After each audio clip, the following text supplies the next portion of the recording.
welcome to LOA Today. I'm Walt Thiessen. With me today is the woman who knows how to set personal boundaries, Alex Standy. This is your daily dose of happy. We are so happy you decided to join us today. I'm not 100% certain whether or not my cat Joy is going to join us. He's up on the table. He's threatening to come over and kind of photobomb us on the video. So we'll just have to wait and see what happens with that. But, that's just the way it is on Thursdays, right, Alex? The only thing that's missing on Thursdays these days, we don't have Dan like we had anymore. We had for times, that was like a big part of Thursdays. So Joy isn't quite a good substitute for Dan, but not quite. But we appreciate the joy. He does what he can do. That's the most important. So as our guest pointed out, you're all purpled out today. I think you had extra purple. Did you like purple the walls or something? I'm not sure what you did. The walls have been purple. Yeah, I thought so. So something's more purple today. I don't know what it is. I think it's because my hair is teal that everything else looks purple. Oh, maybe. Yeah, kind of extending it. Yeah, all right. Well, okay. All right. I'll go with that. That's fine. And our guest, I actually, you'll notice, Alex, I forgot to ask about the pronunciation thing. So this is going to be another opportunity for me to butcher a last name. In this case, it's not just one; it's like 2.5 last names. So this is going to be fun. But Coach Lorianne is joining us, and all right, Lorianne, I'm going to give it a shot here. Lorianne de Iulio Casdia. Very close. Really well done. It's Iulio Casdia. Iulio. Okay. Yeah, so all right. Say the D, the U, and Leo as in Leo the lion. Iulio, and then Casdia. So yeah. Okay. Well, close. Not bad for somebody who's never taken a Spanish lesson in his life. So it's Italian, actually. Is it Italian? Well, let's put it this way: Romance languages don't fit into my resume. We'll just leave it at that. Listen, I'm so with you. That's why I usually just do Coach Lorianne. Yeah. It's so easier, and I butcher people's last names, so I don't even try. Well, I like to do it just to see how much of a fool I can make of myself. Sometimes I actually get it right, which is really astonishing, but you never really know what's going to happen. But anyway, thanks for joining us, Lorianne. And we were just chatting about how we're actually geographically fairly close because Alex is in Cape Cod. She's like within 2 or 3 hours of where I am. I'm near Hartford, Connecticut, and you're on Long Island. So we're all like Northeast right today. Oh, hello. Yeah. How about that? Yeah, we're in proximity. Pretty cool stuff. So Lorianne, give us an idea of how you got to be a transformational success coach. Fun fact. So I used to be marketing and business. I worked in a lot of different companies doing marketing, business, sales, you name it, I've done it. And through all that process, I would actually ultimately end up coaching, mentoring, being a muse for the leadership teams, whether it was in politics or if it was in a business, private sector, public sector. I always ended up being that person to say, so do you really mean to be doing this? Or did you ever think about doing that? Or is there a reason why you're thinking this way? Or can you be better than that at this point? And I always ended up doing that. Never knew I could get paid to do that until about 7 years ago. And that this is my zone of genius, where I can really see 7-10 steps down from where somebody is to be able to help direct them. And when they say something, I'll be like, did you want to go that avenue, or would you consider doing this avenue? Because if you go that avenue, this, that, and this is going to happen. And so many times they would be like, no, it's not. And I'm like, okay, that's fine. And then it does. And then it does. And they come back and say, so how'd you know that? And it's just like, it's just a knowing. So try this. And they would start asking questions. So fast forward, I started getting trained by all the greats in the coaching field and in my field, and really started looking at what's more in alignment with who I am, what I want to do, and how can I serve others better. And that's where the progress and process took place. And so I morph a lot of different coaches' techniques together add some different modalities, things like meditation, if that resonates with the client. I'll add things like tapping, if it resonates with the client. I'll add things like journaling and mindset and law of attraction and all these different little things to help them get where they want to go. Because at the end of the day, our success is about taking action. And that's something that I'm really good at helping people do, is harness their energy and take action. And I really have a group of people that's so particular about the fact that they get stuck in taking action, and yet they're superstars at what they do.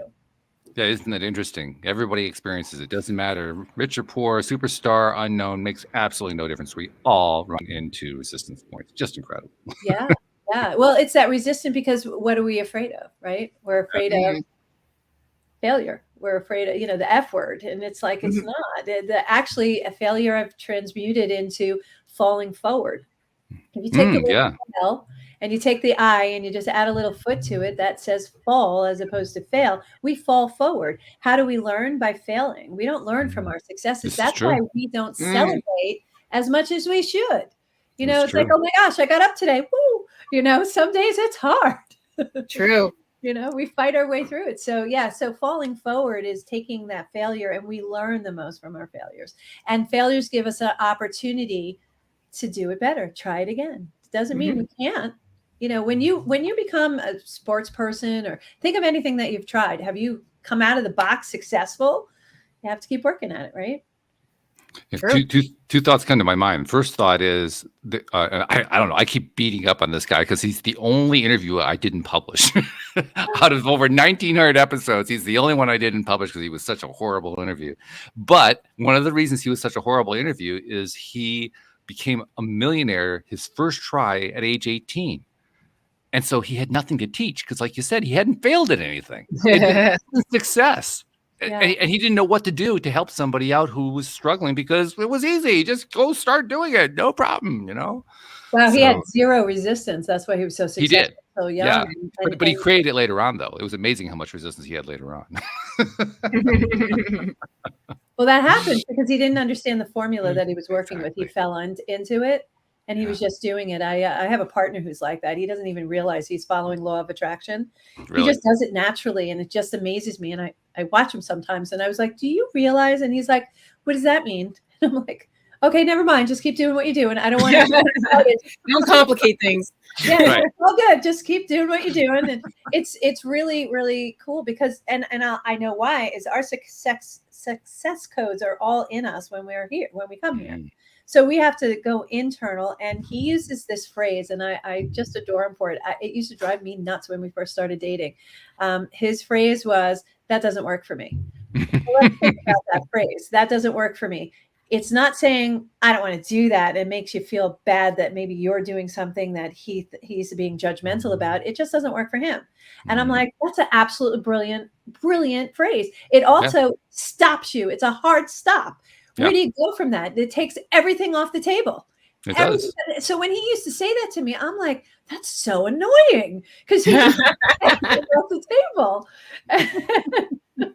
And so, but then when I started really looking into it, I was like, it's so brilliant because it doesn't put you in a defensive mode. It's similar to, it's none of my business what anybody else thinks, as opposed to, I don't care what they think. That's defensive, right? It sounds defensive, whether you mean it that way or not. It sounds defensive, but it's none of my business what anybody else thinks.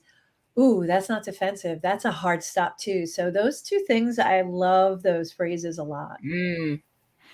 I can see why. And by the way, when she said, Alex, that she has learned from all the greats, she was not exaggerating. We're talking like Jack Canfield, Bob Proctor, Brene Brown, Tony Robbins, Byron Katie, Mary Morrissey, Dr. Joe Dispenza, Dr. Joe Vitale, Esther Hicks. I mean, oh my goodness, the list is just incredible. Yeah. And Jack, I'm so fortunate that Jack Canfield is my own mentor. So he's now become a friend. But so, I know the Canfield methodologies, which is very experiential. When I do speaking engagement, it's very experiential. So what that allows me to do is wherever someone is on their spectrum, I meet them exactly where they are because they're having the experience based on what they know at that moment. So they can go through that same exercise over and over again and have a different result over and over again based on their growth level. Oh, that's fabulous. Interesting. Yeah. It comes through too. I mean, it's pretty obvious. As soon as you jump onto the mic here to start the show, your enthusiasm is just pouring out. So, well, Mhm. yeah, I mean, yeah, when you get that kind of input, that kind of teaching, no wonder you're so excited. I mean, I how could you get to not do what be? I love. I get to do what I love. You know, I get to help other people. My goal is to help 1 million people find out either what their purpose is or help them on their trajectory to attaining their dreams. So if I can help in any little way, that fills me up. Like just to see my clients get so successful. I was just speaking to one this morning. I love her to death. I started working with her a year ago. She was making low 5 figures. Now she's Mhm. making high 6 figures. Nice. And it's a shift in the mind, it's a shift in processes, it's having a process, it's just doing those things and taking action. I call a lot of the people that I work with as super balls. You remember those super balls? That you remember these things? Mhm. Them and they go in all different ways and it looks like a hot mess, and Mhm. really it isn't. If you think about it, it's not a hot mess. It actually, there's a reason and a rhythm to it if you actually watch it and you pay attention.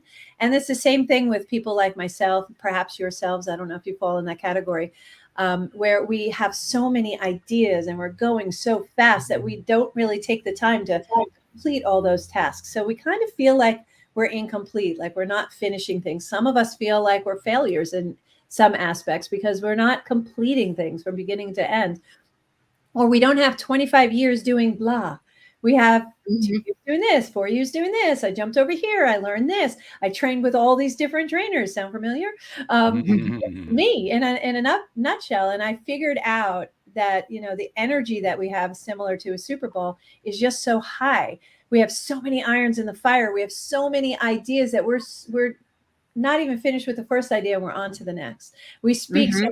rapidly. We're having a conversation in New York, in our mind we're already in Florida. So it's that kind of thing that happens. We're Maximus interruptus because we're already in the conversation. We already finished that. We already knew what you were saying. We have to wait for people to catch up to us. So all of those are qualities of the Super Bowl syndrome that I founded. And what we do too is we get paralyzed to take action because sometimes we don't know where to start. Sometimes we don't know, what our next step is, which is different than knowing where to start, right? Mhm. Sometimes we just can't get out of our own way. Sometimes it's just having a hard conversation. So what's preventing us from taking that next step, that next leap? And then how do we harness this crazy energy that you were talking about? How do we harness this crazy energy so that we can utilize it to keep in our lane? So I figured out how to do that, and now I help others do that so that they can feel that success that you feel when you push all the way through. Wow. So Alex, as you're listening, I mean, you're listening really intently. I can just see your face right now. It's just very, very intent. When you're listening Mhm. to this, I mean, what's standing out to you? Because Lorianne is throwing so much really interesting stuff to us there, but I get the sense there's like one or two things that are just like jumping out at you right now.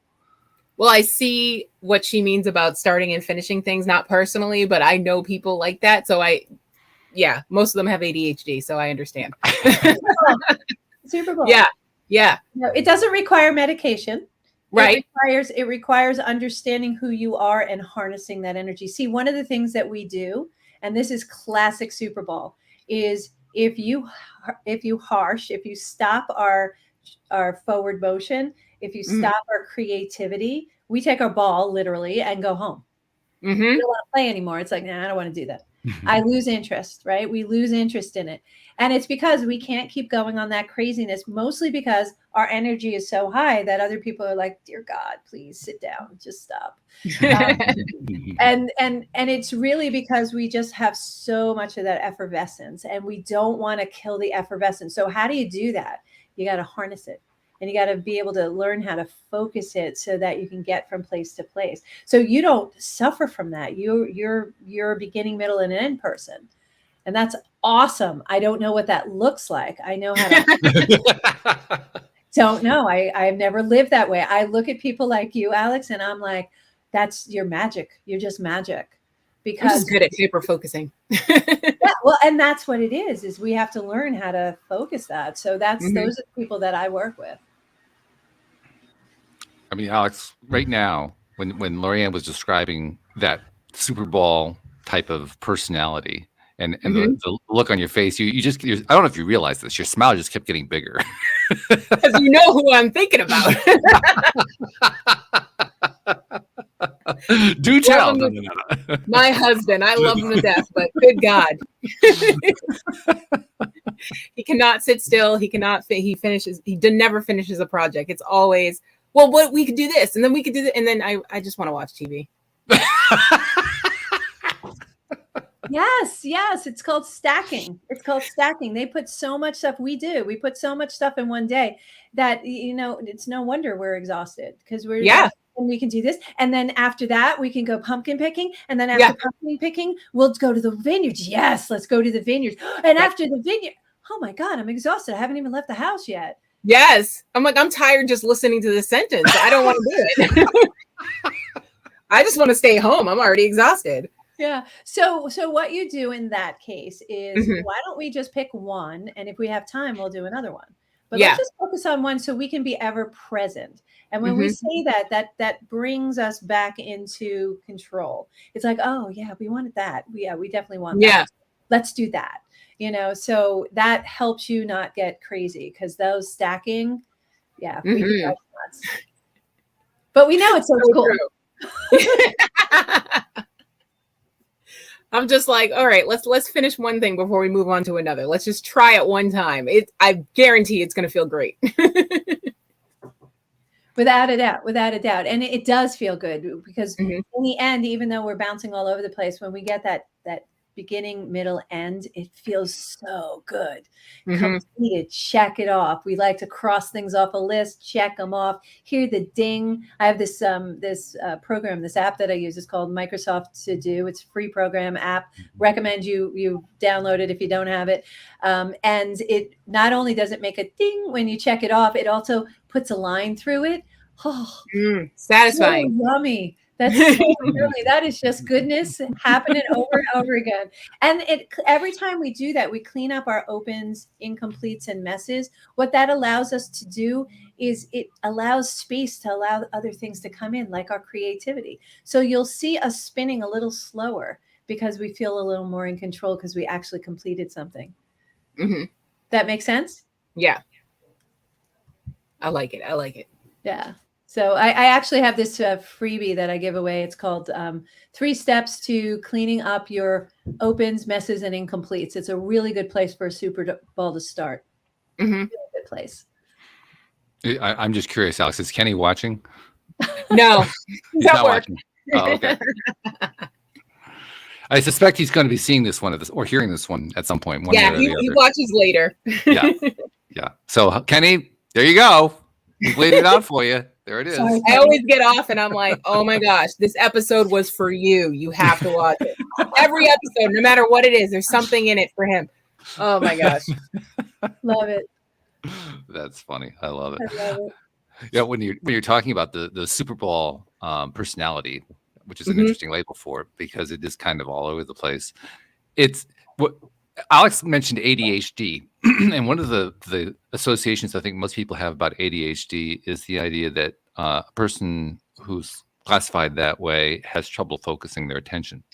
I've always taken the position on that they don't have any trouble focusing their attention. They have trouble deciding to stay focused on it. Like they're really good at focusing on whatever it is they want to focus on. It's just that what they're focusing on is shifting continuously, and it's not satisfying somebody else's standard about what to focus their attention. Yeah, it's a selection, so they can focus on things that are interesting to them, things that are not. But that's ourselves telling ourselves something. We're trying to fit everybody into a box to work a certain way, and we have to look at the fact that we don't all work the same way. Here's an example. And this is a disability that I didn't know was a disability. They would claim it a disability. I don't find it as such, because this is just who I am. Is I'm picture backwards, big picture backwards. I can't function if you say, go do this. I'm like, why? What are we going to do with it? What's going to happen? Why are we doing it? No, just go do that. No, but are we going to do anything more? Here's a reverse of that. I used to have a secretary who worked for me, and I could give him a task to do A and B. And then I had an intern that would work for me, and he would do it unbelievably, exponentially quickly, right? And do a really good job. And I had an intern as well, and I would give the same project to her, and I'd give it to her, and I'd say do A and B, and she would go, "Can I do C and D as well while I'm doing it?" And I'm like, "Excellent, yes, absolutely." Big picture backwards. So I need to know where we're going to go, so I can bring it back and understand the steps we're going to take. Because if I can see an opportunity to take step 1 and 2 at the same time, and just instead of just one, I don't want to go back and do it again. Right. Right. So if I can make it more efficient, I'm going to try to make those suggestions. So that actually was a learning curve. So when I went to law school, that was helpful because we knew where the end result was. Now it's rebuilding it backwards. Perfect sense. It's logical to me, right? Mm-hmm. If you look at a coaching, where do you want to be? This is where you are. Where do you want to be? We can do that too. It's working big picture backwards. So that deficiency, that challenge that I might have actually works for me and exactly what I do. That's why I'm supposed to do this.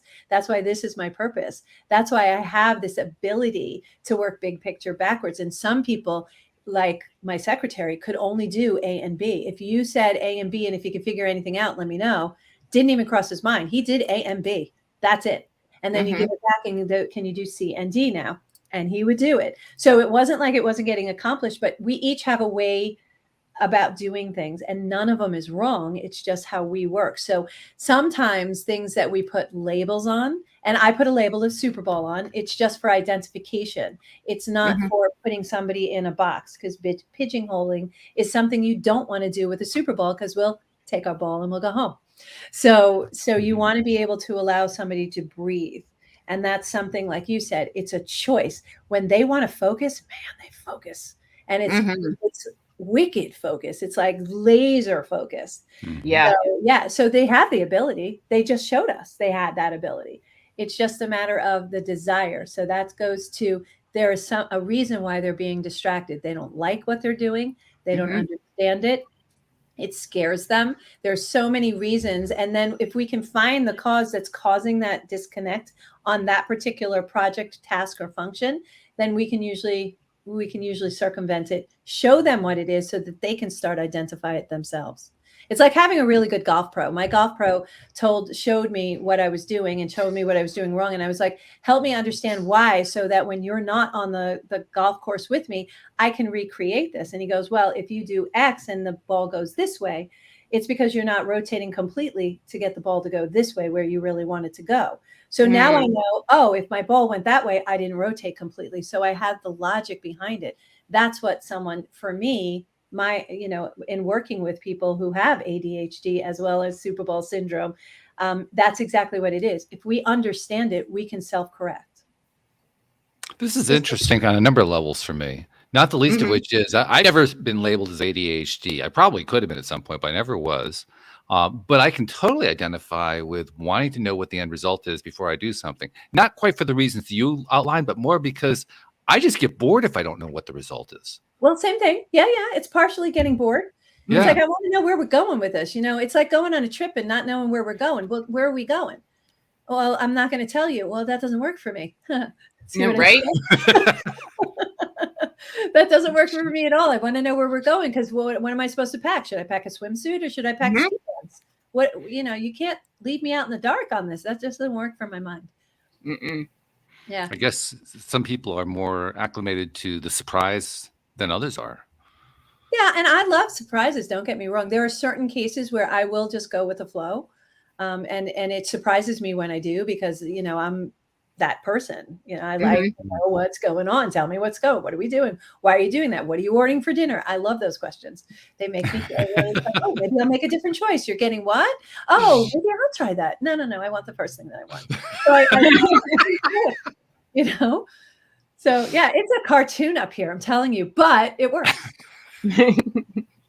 Well, the most important part is you figured out not only what works for you, but what works for people that you're best skilled at working with. I mean, that all by itself, I don't care what field you're in, do that, you're going to be a success in anything that you're doing. Yeah. To teach you how to actually take the action, harness that energy, and still get the joy, and be able to do what you want to do and take that action, get out of that box. And then once they figure it out, man, they're on fire. And they're unstoppable. You're unstoppable once you figure it out. One of the topics I like to address a lot here is the interaction between self-confidence and social connection. And there are a lot of ways we've approached that here on the show. I get the feeling that what we're talking about here is kind of a new way of coming at that topic. Because to me, though, that's like the magic duo. Like for my ex-wife, the magic cooking ingredients were onions, peppers, and I can't remember what the third thing was. And if you had those things, you could make a meal out of anything. Now those were her magic ingredients. For me, the magic ingredients for success are self-confidence and social connections. If you got those two things, you can succeed at anything. True. But how do we get there is always the big question. And what I'm hearing you now, I'm gonna I don't want to put words in your mouth, so I'm not going to go too far with this. But the way I'm picking this up, let's put it that way, is that for you and what you're describing, your self-confidence comes from your ability to understand your own process, which you've been outlining here very, very clearly. And your connections come from your ability to identify other people who need the same kind of process and working with them. And that's your winning formula right there. Yes. Yeah, absolutely. Absolutely. And that's anybody's winning formula. We all serve our former selves. So my out of control Super Bowl was my former selves. My inability to settle with the fact that I can't do a lot of these things, or I'm not getting out of the box, or I'm not completing tasks. It left me feeling very cluttered. And I needed to close up those opens and incompletes so I could be my best self and serve other people. So how did I do that? I discovered what it would take to harness this energy and make it a positive, because it is a positive. I think it is a positive. I love my energy and effervescence, and it wouldn't be me if I was any other way, right? So you want to contain that, learn how to do it, and take those tasks, and that I'm able to share that with other people, able to identify it, makes it even better. But you said success, right? And what was the second thing? Well, no, success. The formula that I outline is that any kind of success in any field is determined by two factors: self-confidence and social connections. Right, but you also have to take action. So you can have great social connections, and you can have the confidence that you want. But if you don't take action on what you want to do, there's the third level of success. So what I've found in my experience and through the teachings that I found is one thread that ran through everything or two threads that run through everything is taking action and consistency. You could do the same thing over and over and over and over and over and over and over again, and you will get better and you will be successful at that, right? Sure. So a good baseball player will keep practicing. He'll keep hitting, or she will keep hitting the ball until they get really, really good at it. And the more they practice, the better they get. Will Chamberlain, perfect example. He didn't make his team. He got cut in high school. Yeah, and he went, oh no.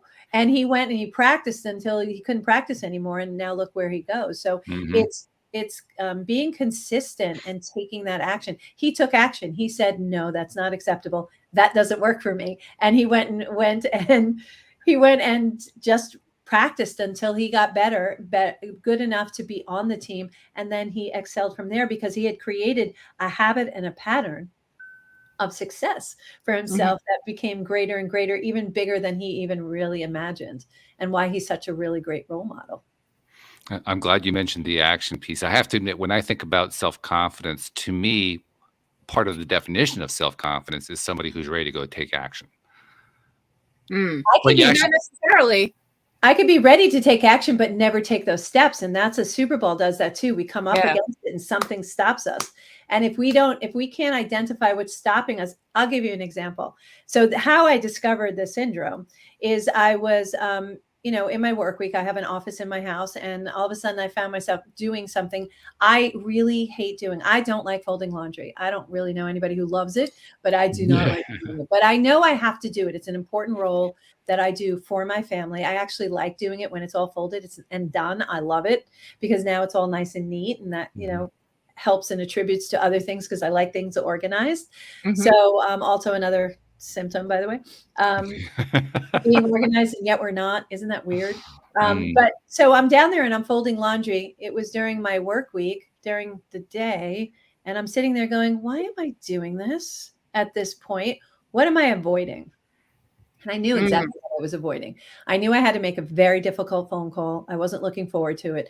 I was fearful that the answer was going to be no. I probably thought it was going to be no. I was thinking very catastrophic instead of anastrophic, which is very unlike me, but I wanted it so badly that I put so much weight on it that now it was making it impossible for me to move. So I wanted to take action. I was ready to take action, but I didn't take action because of that little bit of fear.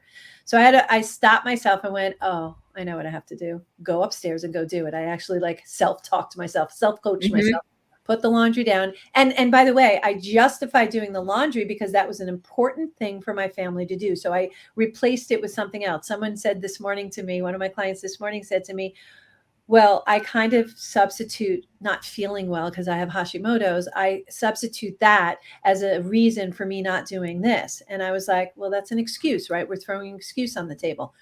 What's stopping you from doing what you're doing? She goes, I don't really want to do it. And I was like, well, there's the truth.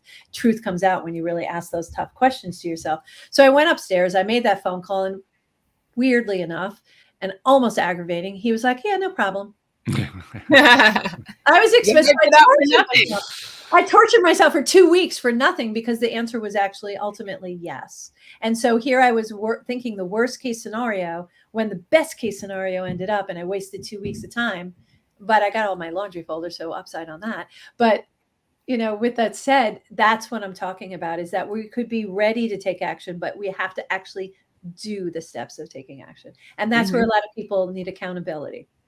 That's where a lot of people need a coach, someone standing by them who will say, or a bestie, whoever, who's going to stand by them and call you on it and say, listen, you made a commitment to do X, Y, and Z. Why aren't we taking those steps? To ask those questions if you can't ask yourself. And might I point something else out, and this is kind of very fervent for me, is that if you do, and I hope you do, get a coach for accountability and for tools, it's always good to have somebody on the sideline looking in. Make sure they have a coach. It's really important because we all need coaches. And if they don't have a coach, they're probably not coachable. So I would just wonder what kind of advice they're giving if they're not doing it themselves. So it's walk in the shoes.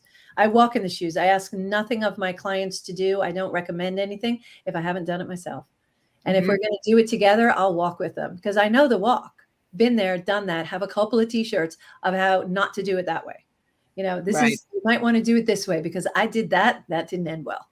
So, and that's helpful to having that kind of life experience helps be able to say, here's a hurdle. You could take the hurdle, you could jump the hurdle, or we can walk around it. My choice is always to kind of walk around it. It doesn't take as much effort. I love it. That's fun. That's really fun.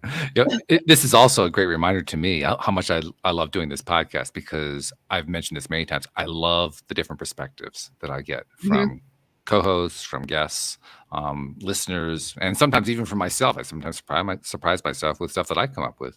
But all the different perspectives just have fed me over the years. And here you are giving me another perspective. Now, the perspective I've had for the longest time about doing folding laundry is that it's a great way to calm myself down so I can get to a point where I can do something.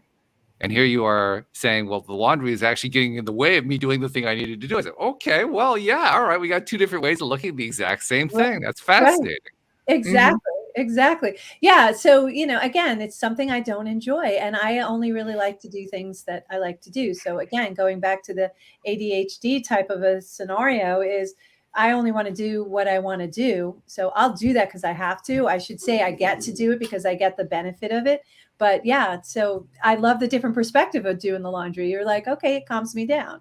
I like to meditate. That calms me down. So when I just go take 5 minutes, I go meditate, and then I'm like, oh, and I'm in a happy zone. It's really fascinating. I mean, because I often will do something, a mindless task like that, you know, just do the dishes, fold the laundry, something like that, in order to calm myself down, because I am trying to avoid something. And the process of calming myself down makes it clear to me what it was that I wasn't clear about before that I was trying to avoid. You know, so, and there's something to be said about doing something that's, you know, mindless or not. You know, we need to shut our brains down. That's why we need to take time off. Anybody who's working 24/7, workaholics, you just keep working, but you're going to exhaust yourself. I know. I used to be one, and I have to shut my brain down, and all the answers come. That's why I meditate. my answers Mhm. come from my meditation. It's amazing what comes to me when I meditate. I'm like, oh, Mm. there it is. There's the answer to that, challenge that I'm having. Mhm. Oh, there's how I should probably address this situation. There's nothing that we can't solve. It's just we have to give our mind time to Yeah. So, yeah. And when you have a carnival in your head, it's hard to it. So Mhm. that's why I do a specific. I'm actually certified as a Kundalini yoga meditative Oh, practitioner. That's 2 Okay. weeks in a row. This Okay. is true. And I did that because the old man, when I was 18, I'll never forget this. When I was 18, I was like, I'm going to meditate. I don't know why I thought I needed to do that, but I got a book on meditation and I was reading it and they said, okay, I'll never forget this. They said, okay, now picture a white piece of paper. And I'm like, okay. And they're like, okay, just so clear your mind. And I'm like, da da la la la, to-do list, and don't forget to do it. And all the voices in my head started like, I don't know. It was like almost I gave it this permission to just start going at it. And I'm like, oh my God, shush, everybody needs to shush. And it didn't work. So what Mhm. Kundalini does that it does not do, just pure meditation, is it gives you languaging. It gives you vocal vibration. So now you're activating your voice. Mm. That while you're concentrating on vocal vibration, the truth is we can all multitask, but we can't really do more than one thing. So if you stub your toe and then hit your wrist, you're going to be focused on either the toe or the wrist, but you're not going to be focused on both pains at the same time. Same Right. thing with focusing on actions. So with that, and then hand motions, there's hand motions associated with the Kundalini practice. While you're doing the hand motions, or if you get really into Kundalini, there's a yoga poses you have to hold. While you're sitting there trying not to shake and fall like a house of cards, Mhm. you're focused on that, and this shushes. And anything to get this to quiet down is good. And the longer you practice meditation, the easier it is to bring it back. And I'm sure that you've heard, if you've ever meditated, you've heard that, if you keep doing this, you could bring it right back there, right back where you are in the temple, right back where you are in that quiet place, that happy place on the beach, wherever you establish as that cone of silence type of a place where you could sit there, that you'll be able to do it instantaneously. And now I can shush all the voices in my head. But the reality is they're still there. They just know they're in a timeout right now. The strategies that people have come up with. I mean, we talked a little bit, like Alex said, we talked with our guest last week about Kundalini yoga, and he didn't really go into great detail about the process. I mean, at our request, he talked more about what happens in your body when you're doing it. But still, a very interesting conversation.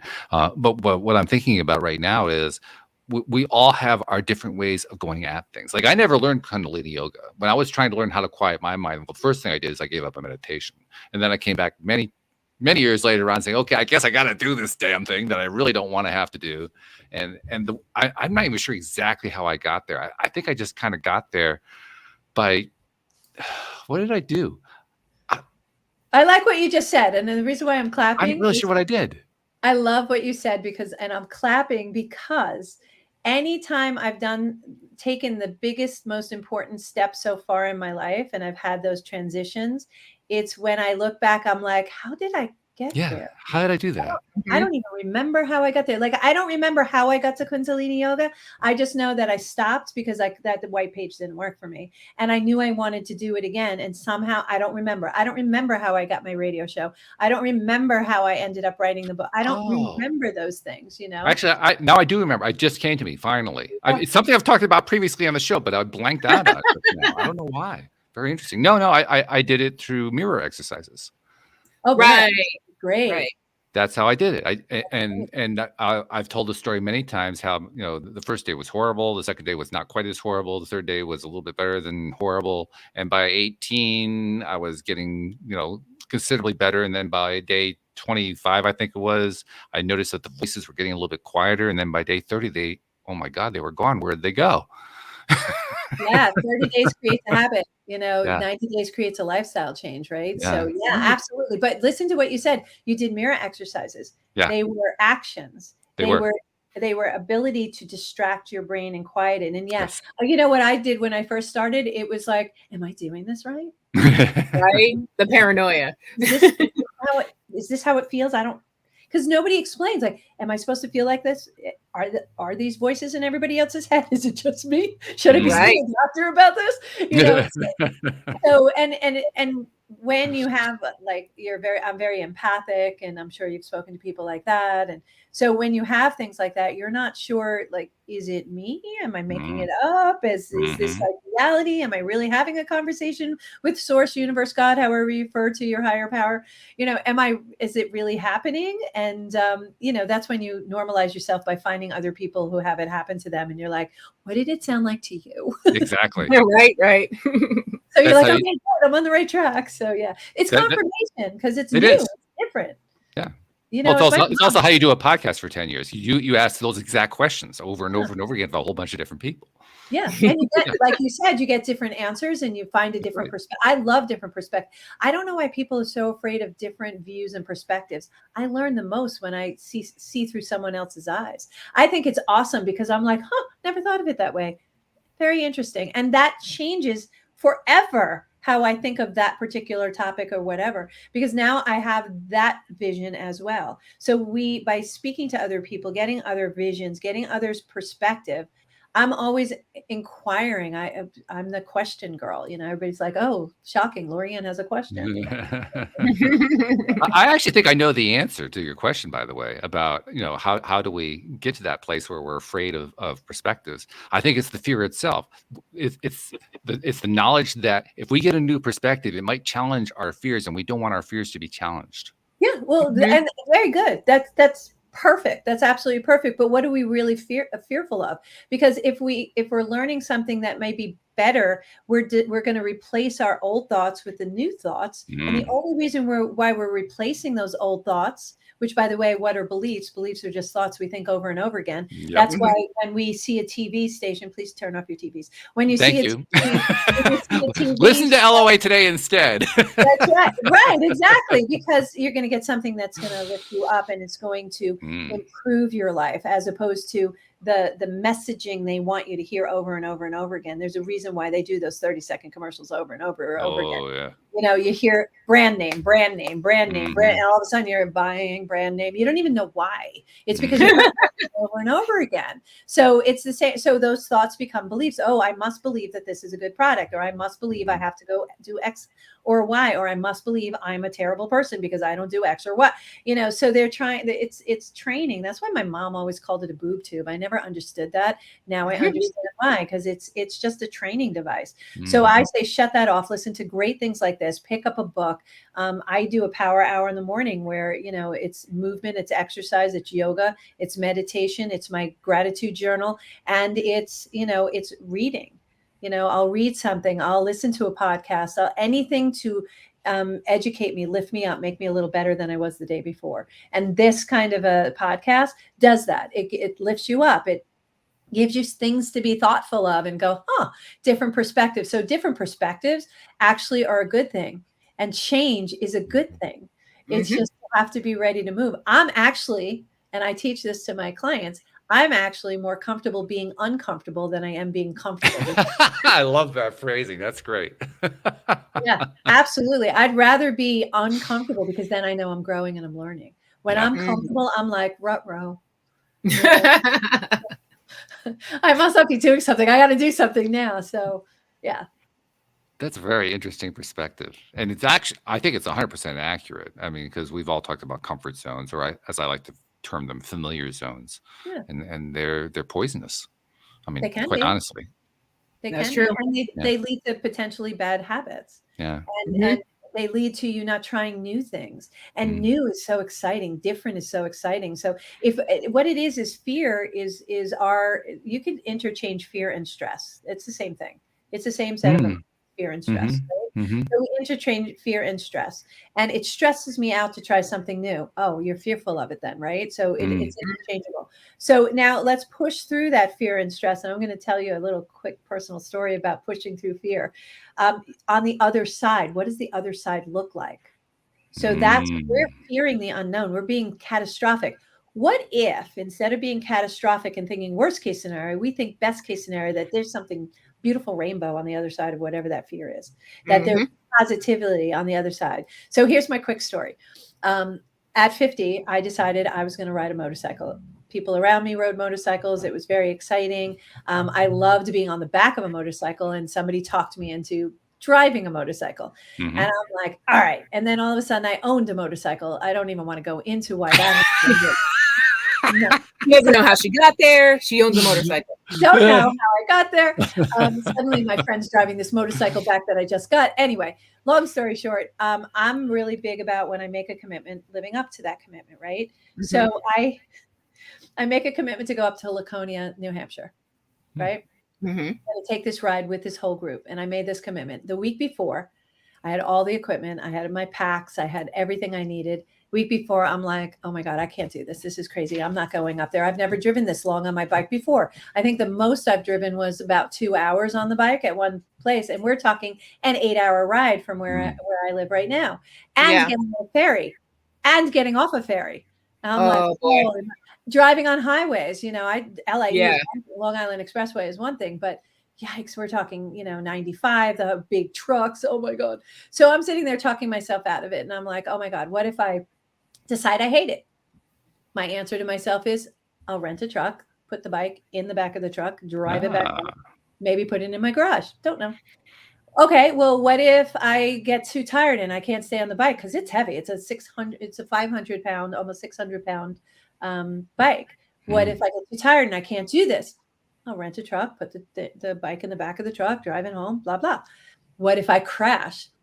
I'll take the pieces of the bike, throw it in the truck, take it home, get better, rethink my life, and go on with it, right? So I couldn't even come up with an excuse that I could really live with. So here I am that morning, meeting everybody at 5 a.m. at the 7-Eleven on 112.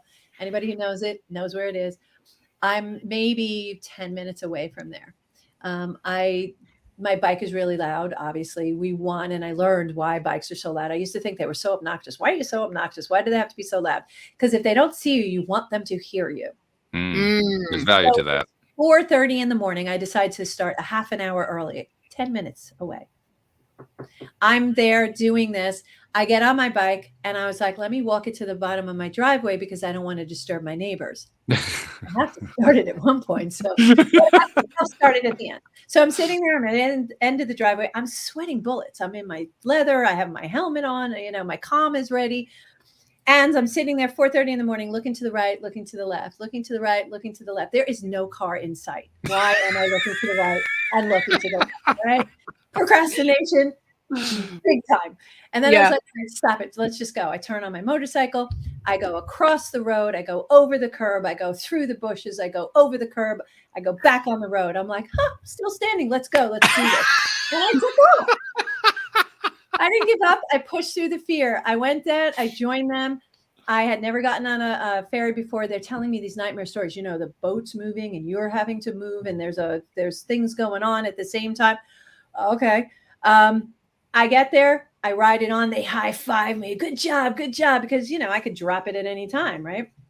Dropping means you laid the bike down, right? Yeah. Mm-hmm. So, and then the same thing coming off. Now on the Connecticut side, your side, actually, Walt, on the Connecticut side, there's a differential with the height. Oh. And I'm looking at this with the biggest eyes. And I'm like, I don't know how I'm going to do this. And I'm thinking, maybe I can ask one of the guys to take it. Maybe I can get in somebody's car. Maybe I could just stay on the ferry and not get off. All these things are running through my thinking, all these throwing everything out. And then I was like, stop it. Just get on the bike and go. You're already here. You're already committed. Just do it. And you don't want to look like a, give upper, right? Mm-hmm. So I get on there, I go across, I do a little bumpy jump, and I'm like, oh my God, I'm gonna die. And I make it. And it was really cool. And I felt really good. I was like, that wasn't so bad. And I take this ride all the way up on this beautiful road. It was magnificent. First time I ever switched. You have to actually switch your, there's a reserve on your tank. And my bike doesn't have a gas gauge. It's not a fancy bike. It's a V-Star. It's a beautiful bike, but it doesn't have things like the gas tank reader and stuff like that. So you actually have to, on the fly, flip it. I've never done that before. So I was like, how do I do this? They're like, flip it. I'm like, I don't even know where the flip is. So they're telling me as we're riding how to do this. So I have to keep throttling at the same time, flipping it at the same time, keep the bike up. So I'm leaning over. I'm like, oh my God, there's a weight shift. What do I do? And blah, blah, blah. But I do it. So all these learning curves as I go up. Now I live on Long Island. It's pretty flat, almost done, pretty flat. mountainous. We're in Laconia. It's mountains. I've never started my bike on an angle on a mountain. Oh. What does it do? It rolls back. I'm like, holy moly. So I'm sitting on this hill and the guys are really cool. They're like, that's okay. You just take your time. Don't rush. Don't feel, I'm sweating again. They're behind me protecting. They keep the other cars off as I'm trying to start up, and I'm sliding back and I'm stalling, and I'm sliding back and I'm stalling. And then at one point, I have my foot on the brake. They're like, put your foot on the brake, lean in it. They're walking me through it. So I go doing all that, and I'm ready to take off, and the bike won't go. I got everything's working. The V goes down, which is the front of the bike goes down. That means you've connected in, and I won't go. I was holding on for dear life on the brake. Brake. I finally let off, and I was like, phew, when I took off, it was great, but I did it. On my way home, there was an elation of success. I got over all of those fears. I jumped all of those hurdles because I took the risk and I saw the rainbow on the other side. The feeling was like I had given birth. The feeling like I was 5 again, and I learned something new. The feeling was just such success. That's the feeling of success. When you push through that fear of being successful, when you push through the fear of the unknown and get to the other side, I'm telling you, there are rainbows, there are butterflies, there's unicorns. Okay. Well, that was different.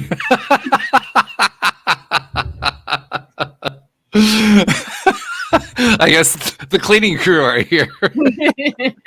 Surprise! So sorry. All good. And there's the crescendo of the unicorns. I'm telling you, it was there were fireworks, but that's how I felt. I felt so elated and empowered that I was able to do it. And now I'm, driving home, and that energy was the whole ride home, the 6 hours of riding. I didn't get tired because I was able to jump those hurdles and take them. And I surrounded myself with knowing people. I mean, I did not do this by myself. They knew how to protect me. They kept me in the middle of the pack. They taught me how to ride in a pack. There's tools you have to learn. And they taught me how to do that, but I took the step. Even after I went over the curb, through the brush, over the curb, and stood standing. I could have laid down that bike at any time. And I could have walked it back into my garage. I could have given up right then. Nope, not going. And I didn't do that. And those are the feelings you get when you're successful, when you complete that project. And that's the elation I want everyone to feel. I want them to be able to feel that. You probably do all the time, Alex, because this is just what you do. Actually, no. No? It's weird. So all right, like Walt knows, he's been with me for a while. When I first met Walt, I was in the hard set middle of agoraphobia. Oh, so sure. For me, I see you getting excited about all your triumphs, and I'm just like, I low-key played mine down so that I wouldn't self-sabotage. So I was just like, it's just a regular day. I'm going camping, but it's just a regular day. Okay.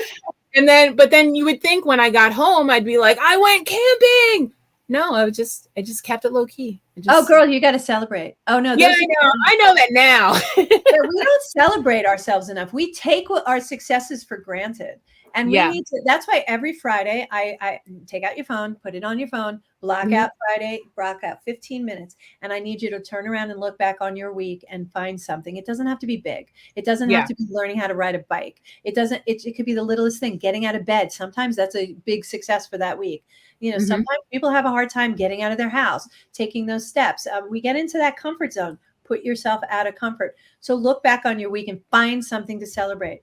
It could have been getting to places on time. Maybe that wasn't your strong suit. Now you're getting to places on time. It could be, any little thing that you did, celebrate. So you going camping when that was out of your comfort zone?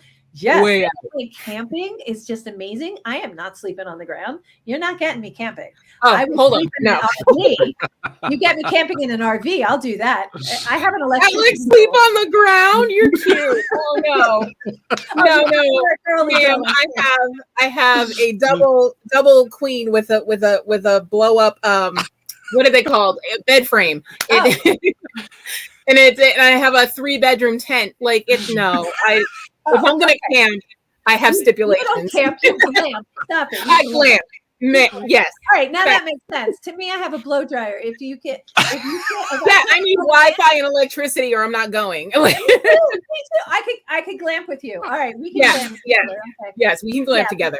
All I saw was like, I don't know, the bags you sleep in. I'm like, that's not happening. That's what I saw. My husband first brought it up to me. I was like, no offense. That's some white people shit. I'm not doing it. I'm not going to the woods in the dark. Like, this is a horror movie written badly and black people die first. I'm not doing it. It reminds me of that Geico commercial where they're like, run, hide behind the chainsaws. I'm like, what? Yeah. Yes. Love that commercial. That's Should we run to the running car? No, hide behind the chainsaw. Yes. Yeah, that's what I saw. I was like, no, I'm not doing it. But here I am 4 camping trips later. And I'm alive. That's wonderful. But it's definitely glamping, and I love that. And it is. Final level, but you still did it. And that's is that you still did it. You were like, well, wait, I have rules to this game. If you'll meet my rules, then we'll do it and we'll try it. Yeah, I absolutely. That's the first time I went whitewater rafting. I'm like, what now? You want to do it? So, you want me to get in the boat and do what? Go where? What speed? No, thank you. And I was just like, so I have a level of danger, right? So even on rides, I don't go on a lot of rides. If it requires harnesses and bars and helmets, I'm not getting on that. I'm holding the purses. Yeah, absolutely. I'll check that. I'll check that out without a doubt. But like he was like, no. They'll give you a life vest, but you don't have to wear it. Don't worry about it. It's fine. And then you don't have to wear it. Yeah, well, because it wasn't a level 5. I went on level 5 down in New Mexico with him, and that was fierce. But here's the trick on that. This is for any of your listeners to put in the bank. Make sure you sit behind the biggest person, because when those waves hit, they hit him and you duck. So I ducked, and he was getting killed, and I was like, fine. I was like, this is fun, but I kept ducking. So the gentleman in front of me he was really, really tall. So it was awesome. So there's my little hint on level 5s, but that was awesome. Our boat literally went up vertically and then came down like that. And I was like, this is exciting and terrifying all at the same time. But that's a hard pass. Walt, are we going whitewater rafting? Because you're the big guy. So it's right behind him. It was directional, and that's a category 5. They're very rare to find. The one that we go up in upstate New York, I don't even think you can call it whitewater rafting. It's let me explain it this way. On the raft, I have my pup, and the pup is standing on the side of the raft, and we're going through the water. Ah, yes, that's pretty mild. I think that's more along your line, right? All right, yeah, I can do that. Yeah, it's really kind of like floating. I don't think it's whitewater rafting. It's more tubing. Yeah, it's more tubing. Yeah, exactly. So I was like, that's the level I like. I like that a lot, and I don't have to row. I always keep, by the way, second note, always keep a pup, because you have to take care of the pup. So other people row. Yep. Little lessons I learned along the way. These strategies are and the whole strategy about being behind the big person is one I can identify with personally, because many years ago, a year or two after I got married, we were on a lake in Virginia, and we were on a jet ski, and all of a sudden a storm comes up. It's my wife, my niece, and myself, and the storm comes up, and it's just driving rain and wind, and you don't normally get big waves on a lake, but we had these huge waves. And of course, they're sitting behind me, and I'm the one who's riding through the storm, trying to, shelter them and get us into port and so forth. They're hiding behind my back. So I know exactly what you're talking about. Oh, yeah. From the other perspective. Yeah, it was great. It was really great. At one point, Anthony, my partner, he was in the front of the boat, and he was sitting next to this woman, and we hit one of those things, and I just saw him reach over and grab the back of her vest and pull her back on the boat. And I'm like, oh my God. Yeah. So there was a reason why, because at the beginning I was like, well, why is he not sitting next to me? But I was smart enough. Also sit in the back of the boat. Never sit in the front. That's like kind of a roller coaster. You see what's coming, don't you? Nope.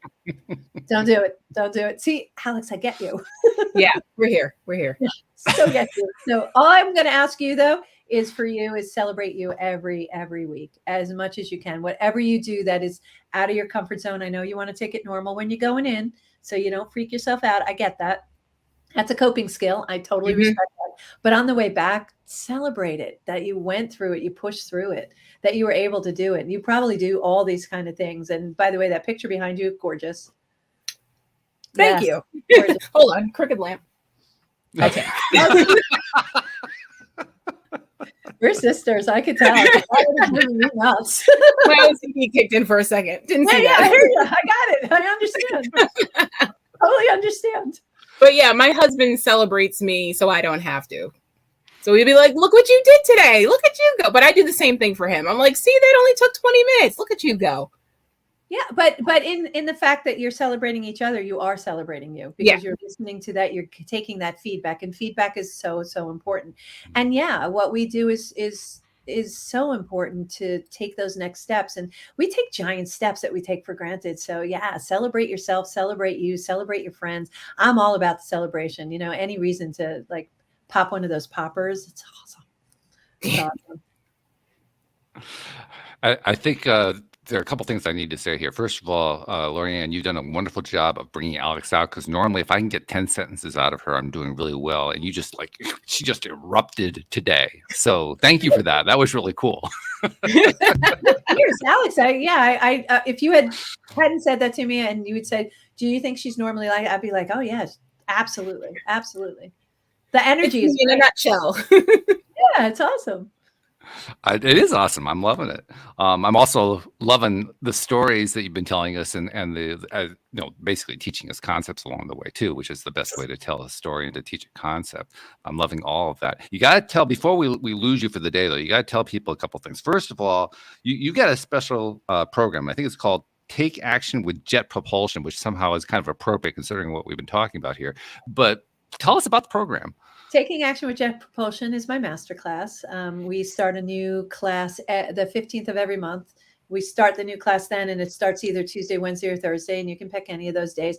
And that masterclass gives you some really good foundational success principles. It gives you those tools that you need to be able to really learn how to harness your energy and stay in your lane, get to that point where you're completing things. And you also get a 1 hour laser focused coaching session with me, where I really look at your business and let's look at what we need to do. So I take that big picture of where you want to go from where you are, and help you connect those dots so you can leap that hurdle, so you can get where you want to go.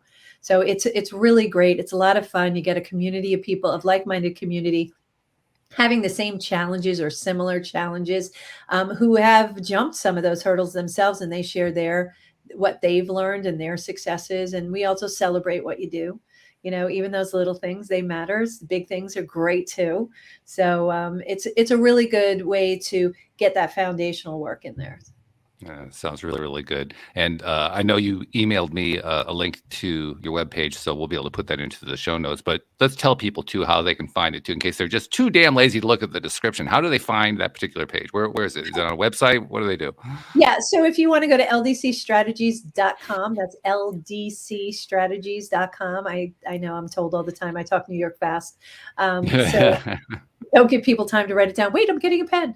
And if you go there, you can absolutely find the link. You can email me. I'll send the link to you. I'll also send to your listeners, if they tell me that they heard me on or saw me on LOA today, I will also give them a little freebie, which is 3 steps to cleaning up your opens, messes, and incompletes, which is a really good starting off point before the masterclass.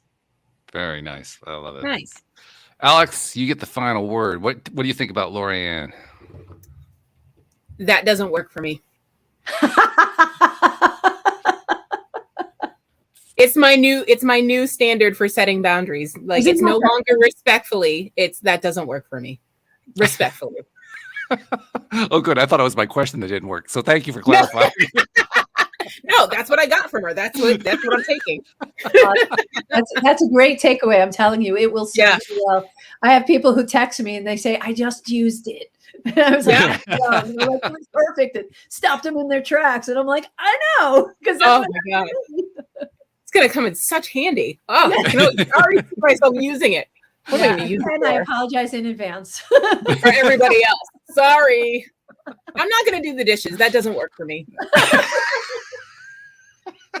Respectfully, that doesn't work for me. It's a complete sentence. Send your letters of complaint to Alex Standy, care of LOA Today.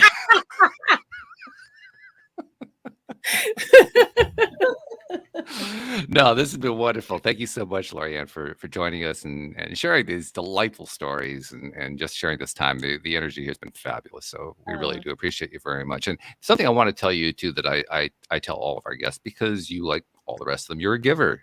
And givers don't often get recognized for the giving, especially with people who consume their content. They never see them, they never hear from them, they don't know what's going on with them.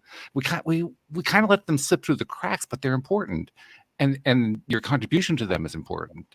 So what I like to do is say, on behalf of those people you've never met and that you've never seen and that you never will meet, you never will see, who you've been helping and will continue to help over the years, thank you for what you've been doing and what you're continuing to do. Thank you. That's so kind. Thank you. Thank you for what you both are doing. What you do is so important to get the message out there, to let people have an opportunity to put their big toe in the water to see what these different things are and what's out there available. Because if we didn't have communities like this elevating people's awareness, there would be a lot of lost people. So thank you for what you're doing. Thank you for the opportunity. Thanks for having me on. This has been a blast. And Alex, rock star. I'm just saying, we'll go white with that. I'm still out. I'm behind Walt, though. You and me both. You and me both. He's 6'8". He can cover both of us. It's fine. Awesome. Okay. Glamping, I'm in. Glamping. Right. Period. Well, thank you. I'm fully grateful for this opportunity and time to spend the time with you and with your listeners and viewers. I really appreciate the opportunity. Thanks so much. Well, thank you for making this your daily dose of happy, because we really appreciate that as well. And thank you to our podcast listeners everywhere. We'll see you all next time here on LOA Today. Goodbye, everybody.